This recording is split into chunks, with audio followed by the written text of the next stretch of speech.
Welcome to the Smarter Science of Slim, the scientifically proven program where you eat more and exercise less to burn fat and boost health. Eat smarter, exercise smarter, live better. I am so ready for that. Welcome to the Smarter Science of Slim. This is Carrie Brown and a giggling Jonathan Bailor. Oh, I like the welcome to the Smarter Science. Like the inflection. I think you try to vary it up. Are you mocking me, Bailor? Well, no, I think it's like the Simpsons back in the day, where every episode of the Simpsons would start with kind of a new thing. I feel like every time you introduce the show, you try to do it slightly differently. Yes. Variety is the spice of life, and Jonathan. some of them work out better than others, shall we say. Fair? I don't know. I neither confirm nor deny. Well, Carrie, we have a bit more of a serious subject to cover this week, but that's okay because we are about helping people to live optimally, and sometimes there's dark spots as well as light spots. So, well, frankly, Mr. Bailor, I think that health is an incredibly serious thing. That is absolutely true. There, see? But explain yourself, sometimes, for example, talking about ice cream is much different than the topic we're going to cover this week. Well, I don't know, because it's very serious. If you can eat ice cream, that makes you bust fat. Now, that's very serious, folks.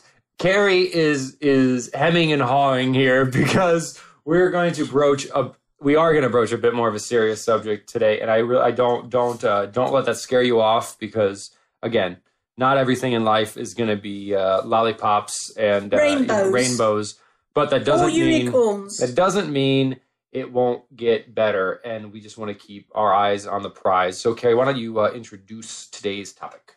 I'm not sure I know what it is. It is the I know. Okay. Emotional eating.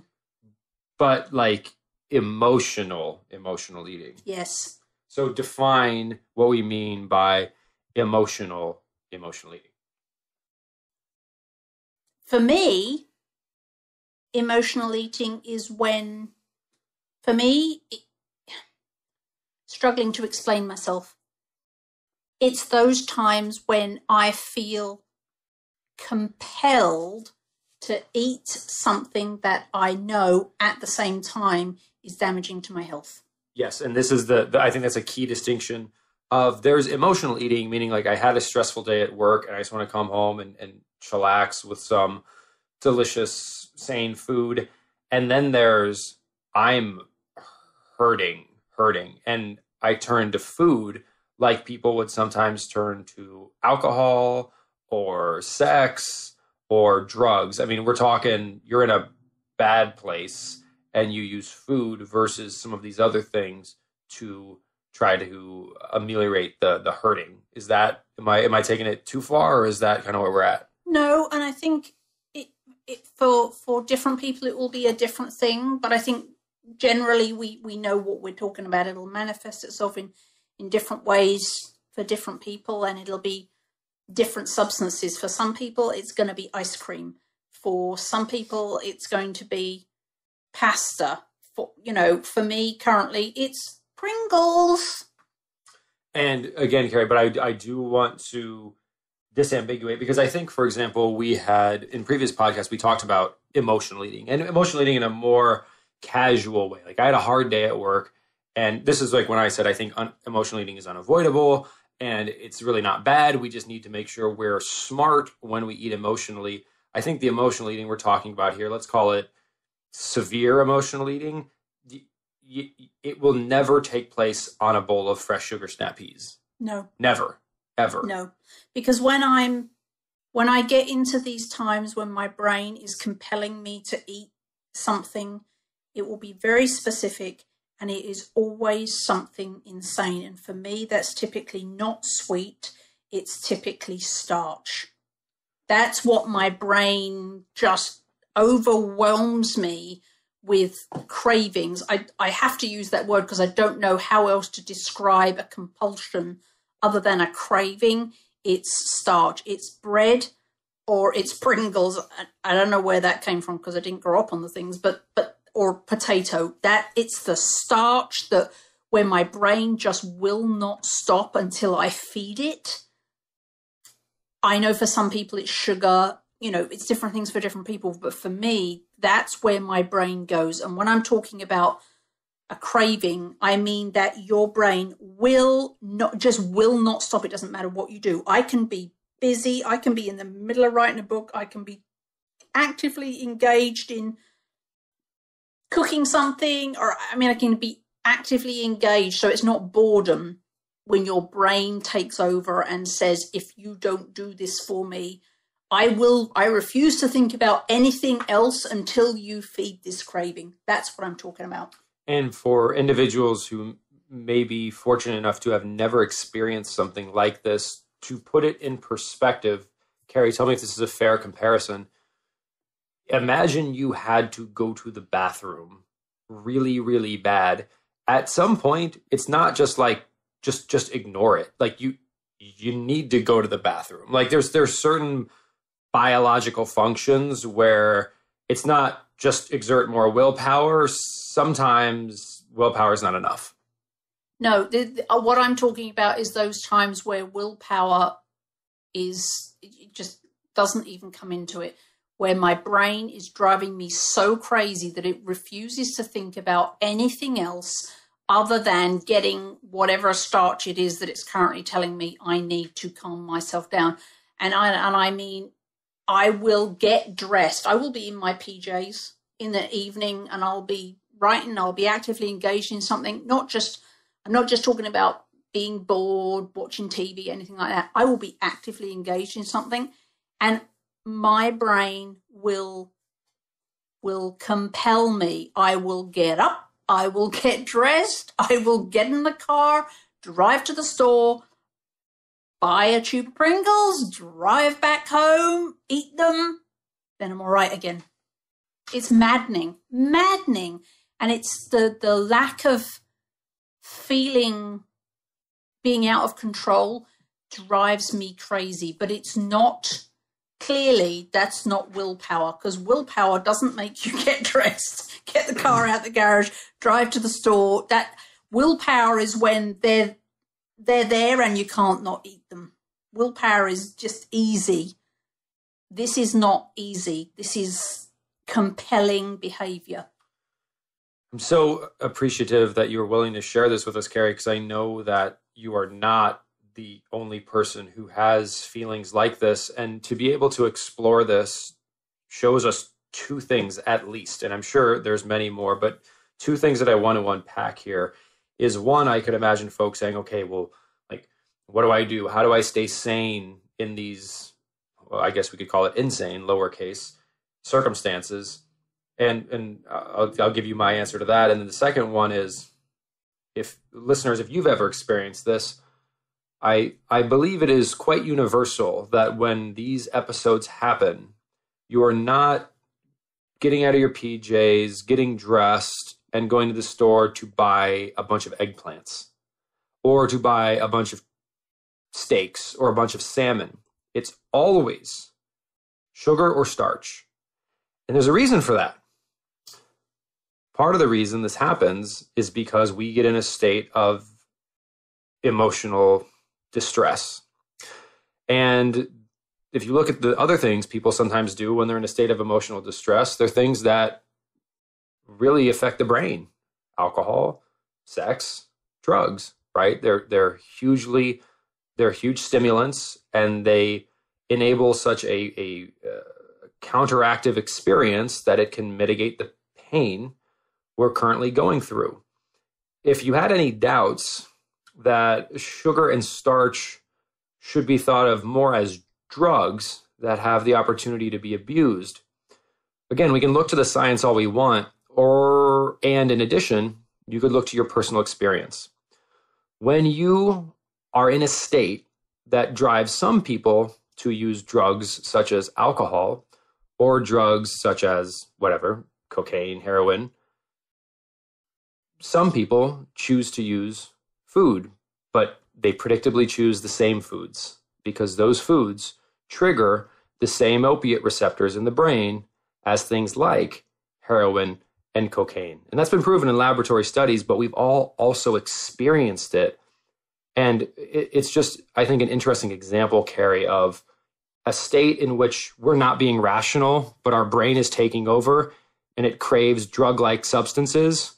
It, again, proves the point that some of these insane foods are better classified as drug-like substances rather than foods we should be recommending to our children. So now I'm really going to open the kimono, but why not? Here we are. I talked about my manscaping, so I think the kimono is fully opened and, may I say, well-groomed and well-groomed. Years ago, I remember reading something, and I was reading a book about sugar addiction. And one of the things that it said in there is that, and you know, don't quote me because I'm not remembering it exactly, so I'm paraphrasing, but the point was that it is very, very common for alcoholics or ex-alcoholics to be addicted to sugar. So what Jonathan is saying is absolutely true. You're triggering the same parts of your brain. And so where the kimono comes open is that I was alcoholic. It is therefore no surprise that I now at times struggle with this chemical addiction, if you like, but now the way my brain is comforted is with starch. Occasionally it's sugar, 95% of the time it's starch. I haven't had a drink in, I don't know how long, 22 years, a very, very, very long time. And I don't drink now, and I don't have a problem with it. If you sat me here with a bottle of wine, that's gone. But it isn't surprising that I have that, my body is wired to be addicted to something. And it is just amazing. The more references we can find in our own lives and the lives of those who we love and care about, where we start to see, again, a calorie is not a calorie. No one is craving vegetable calories to dull their pain when they're in a state of severe emotional distress. And that tells us that the calories you get from those insane starches and sweets are very, very different. And I think the follow-up question, Carrie, is, well, we talked about when we're not emotional eating, but rather just like the less severe state. There's strategies we can take because we still have the more conscious control of what we do at that point. Tell me what you think about this, Carrie. I don't actually think there is a way to avoid insanity in these circumstances, just like drinking light beer would never really give an alcoholic what they're looking for. The solution, in quotations, would be to try to find a way to eliminate the stimulus that causes the emotional stress that puts you in this situation to begin with. Because I personally, when someone's in, again, so if kids are listening, you might want to turn it off at this point. There's been a lot of research done on like why people don't use condoms. And the reason is like, oh, everyone knows they're supposed to use condoms when you just sit down and talk with them. But that's in what's called a cold state. Like they're cold. They're rationally thinking. You get someone in a situation where they're about to have intercourse, the mind does not work the same way. So you can't be like, oh, in my non-emotional state, yeah, I do this. No. That's not what happens when you lose control of your mind. So the only solution is to not have your mind get in that state in the first place. Does that make sense? Yeah, it does. And I completely forgot what I was going to say. Well, no, and this is why one of the areas that we will continue to try to work on here at the Smarter Science of Slim, but certainly there are people who do wonderful work in this area already, is for those of us who are like 7 cans of Pringles later and 3 pints of Haagen-Dazs, like that's usually that. Again, that's we're not doing that because we're weak or lazy. Most often, people who are doing that for the same reason that people abuse insane food like products, for the same reason people abuse alcohol or sex or drugs. There is some stimulus that is hurting them so badly that this is the way they deal with it. So the solution, again, is not to tell an alcoholic, just drink less. What's your problem? Hey, heroin addict, just take less heroin. What's wrong with you? Try harder. No. The solution is, what drove this person to take heroin in the first place? And how can we stop them from doing that? Especially when sugar triggers, again, the same opiate receptors in the brain as heroin and morphine. So a few podcasts ago, we talked about, again, this eat less, exercise more dogma is not only wrong, but it's cruel. This is another great example, as Carrie said, where just telling an alcoholic, just drink less, or a heroin addict, just take less heroin, or someone who is in an emotional eating state, just eat less, shows that the person making that recommendation is just not in the loop. There's no lack of willpower or laziness involved in getting up, getting dressed, getting That's the true. car You out, put a lot of effort arriving to the store, finding what you need, standing in the line. That is all effort. That's not lack of willpower or being lazy, because you're actually having to go through a whole lot of effort to get to what your brain is compelling you to do. But there are times where my brain will not shut up until I calm it down with a starch. That doesn't make it right, but it is what it is. And I have to say that there are times that it is actually better for me in the very short term to calm my brain with my starch than it is to let my brain just keep driving me crazy. And it's great that you have that realization, Carrie, because I think there's two important points. One is the solution, again, is not to just try harder. The solution is, of course, to try to, we both know you've been under some stress recently, and we both know, the solution is to not have that stress anymore. And it's easier said than done. We can't always, right? I mean, if our, this is not Carrie's situation, but if our spouse was stressing us out, you can't just be like, okay, spouse, stop, go away. Stop. I mean, or your kids, maybe a better example. But we realize, again, it's not about just try harder and eat less. It's there's something deeper. But usually, once you've identified the stressor or stressors, it then takes time to implement the change you need. Yeah, absolutely. In the meantime, it isn't helpful to beat yourself up. You have to be okay with giving yourself the time to work on the stressors. And if that means that when you're upset or you're extremely stressed, if your brain is screaming for Pringles, give it some Pringles. Until such time as you've had the time or you've got what you need to stop the stress from happening that's causing the cravings. Yes, of course, the goal, I would just I know you said give it the Pringles. I just, I can't, ideally, yeah, we want to try to minimize the situations in which that would happen. But the thing that I really want to celebrate about what you said, Carrie, is not to beat yourself up if it does. And that, I have in my notes here, it's okay after. Because the analogy we use, right, is if you have a healthy immune system and you get the flu, your body will bounce back. Because the chronic state of your body is one of health, and it can fight off invaders.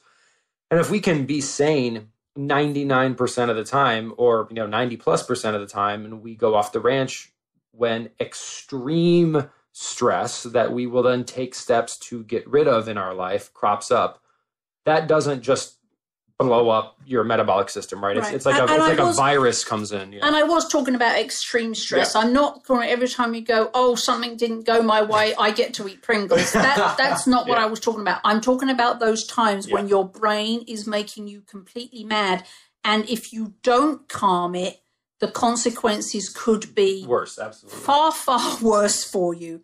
That's the kind of level of stress I'm talking about. In those cases, give it the Pringles, eat the baked potato, whatever you need to do to keep yourself alive and keeping on.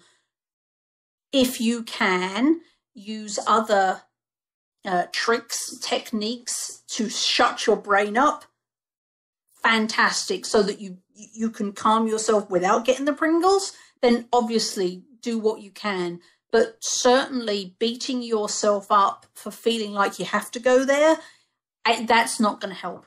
And it's not, from a science perspective, it's not necessary. Because again, if you have a healthy metabolic system, a bump in the road once every other week or once a month at one time is, again, like a virus getting in your body. Like, it'll get in your body, but as long as you have a healthy immune system, it will bounce back and fight it off. It's only if you had chronic exposure to disease that would eventually wear your body down. So not only should you not beat yourself up from an emotional health perspective, as Carrie mentioned, but you just no need to, because from a metabolic perspective, as long as you're sane otherwise, you'd be good to go.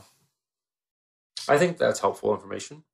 I hope so, because it's true. It's true, but it's incredibly, for me anyway, incredibly frustrating to have to deal with this. It's incredibly frustrating for me to feel like my brain is busy off doing something else that I at the same time know that I don't want to do. It's just, but it is what it is. You have to keep yourself safe. And if in the moment of crisis, keeping yourself safe means eating a little insanely, that's what you got to do. As long as you're working on the bigger picture of working out what your stresses are and stopping them from happening. Absolutely. Absolutely. Well, Carrie, I think that is a very helpful show, and I will speak for hopefully all of the listeners when I say we really appreciate you sharing a bit more personal there, because I know that's not easy, but I think it will help a lot of people. So much appreciation to you. You're welcome.